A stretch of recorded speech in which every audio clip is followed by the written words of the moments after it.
Thank you.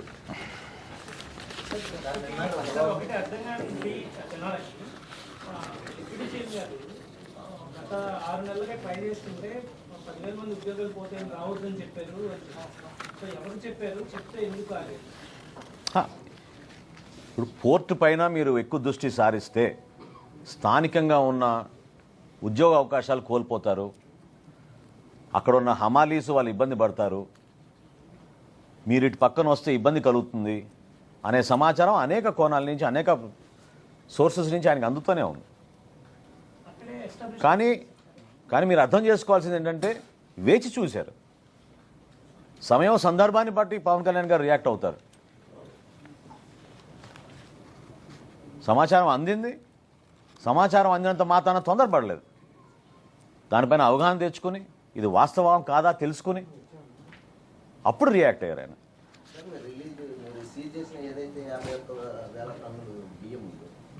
అందులో కొంత మామూలు నాన్ పీడిఎస్ బియ్యం అది రిలీజ్ చేసేసారు. కోర్టు ఆర్డర్లో బీజీ తీసుకుని బ్యాంక్ గ్యారంటీ తీసుకుని మిగిలిన రిలీజ్ చేశారు.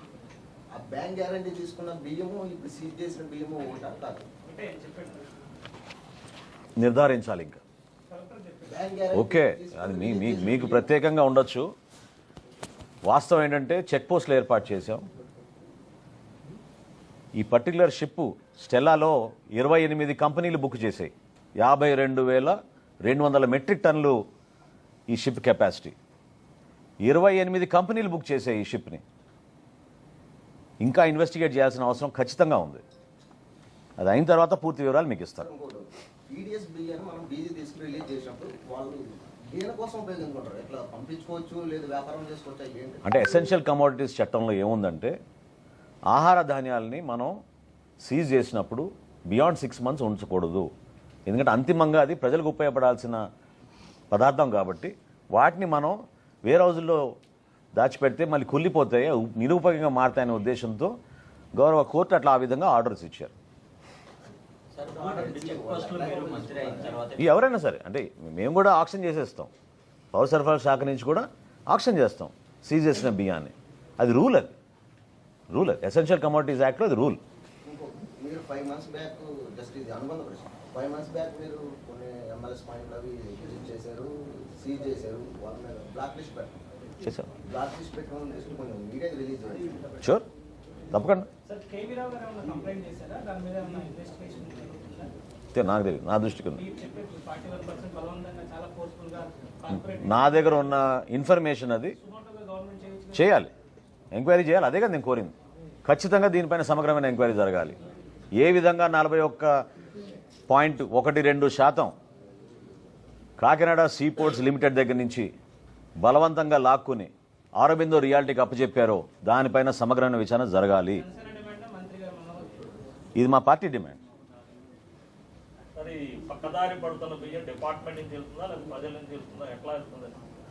దాని మీద డైవర్ట్ అయిన బియ్యం అంటే నేను చెప్పిన దాంట్లో మీరు ఇంకొంచెం లోతుగా అర్థం చేసుకోవాలి. గతంలో ఇటువంటి వ్యవస్థ ఎప్పుడు లేదు. ఇప్పుడు గ్రామాల్లో వార్డులో వీళ్ళు ఈ వ్యవస్థను ఏర్పాటు చేసి ఏదైతే గవర్నమెంట్ సరఫరా చేస్తుందో ఈ బియ్యాన్ని వీళ్ళు సేకరించుకుని ఈ ఎండియు వ్యాన్ల ద్వారా ఒక సెంటర్ పాయింట్కి తోలుకుని అక్కడి నుంచి జాతీయ రహదారి పైన గతంలో వీళ్ళు గ్రీన్ ఛానల్గా ఏర్పాటు చేసుకుని ఇష్టానుసారంగా వీళ్ళు ఈ బియ్యాన్ని ఎగుమతి చేశారు.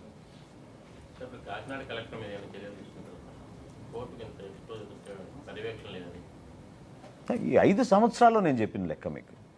ఈ 5 దాని వచ్చిన తర్వాత మేము మార్పులు చేసాం. మేము చెక్ పోస్టులు ఏర్పాటు చేసినాం, ఆధారం సిబ్బంది పెట్టాం. ఇంత పెద్ద పోర్టుకి కేవలం 20 మంది పోలీస్ సిబ్బందిని ఏర్పాటు చేసి 5 సంవత్సరాలు నడిపారంటే దాని అర్థం మీకు తెలియదు.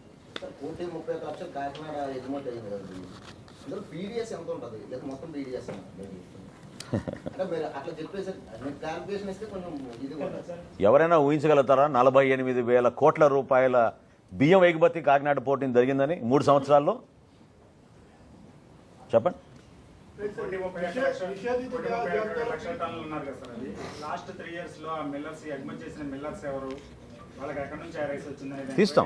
తీస్తాం, ఖచ్చితంగా తీస్తాం. ఆల్రెడీ 41A నోటీసులు సర్వ్ చేసాం. డీటెయిల్ ఇన్వెస్టిగేషన్ చేపించి ఖచ్చితంగా అవన్నీ వివరాలు తీస్తాం.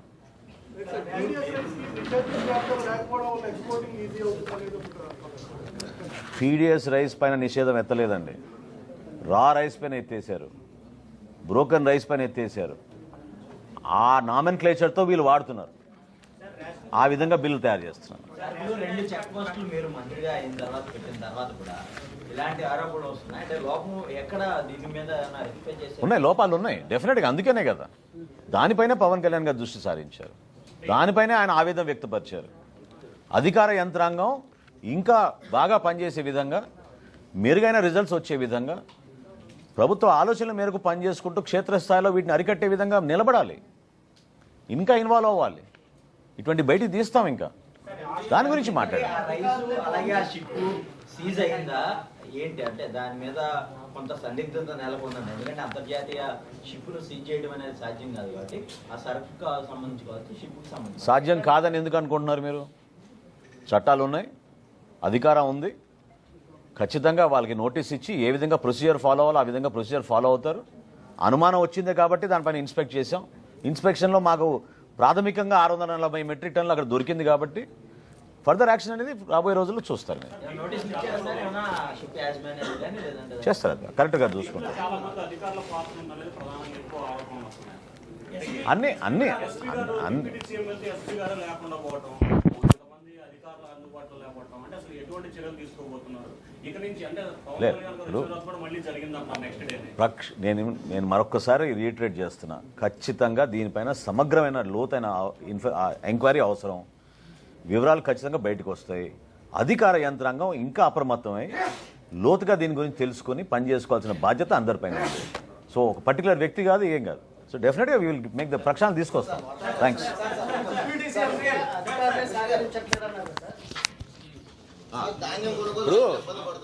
దాని అర్థం ఏంటంటే అండి, దాదాపు 2 నెలల నుంచి మోడల్ కోడ్ ఆఫ్ కండక్ట్ ఉంది కదా, ఓకేనా? అనేక సందర్భాల్లో ఆయన వద్దాం అనుకున్నప్పుడు మోడల్ కోడ్ ఆఫ్ కండక్ట్ ఉందని తర్వాత పెట్టుకున్న తర్వాత పోస్ట్పోన్ చేసుకుంటాం. చాలా డిపార్ట్మెంట్స్ ఇన్వాల్వ్ అయి ఉంటాయి సార్ దీంట్లో, వాళ్ళని ఎట్లా చేయబోతున్నారు చేస్తాం. రేపు ఉదయం మీటింగ్ ఉంది, దాని తర్వాత ఇంకొన్ని వివరాలు మీకు చెప్తాను.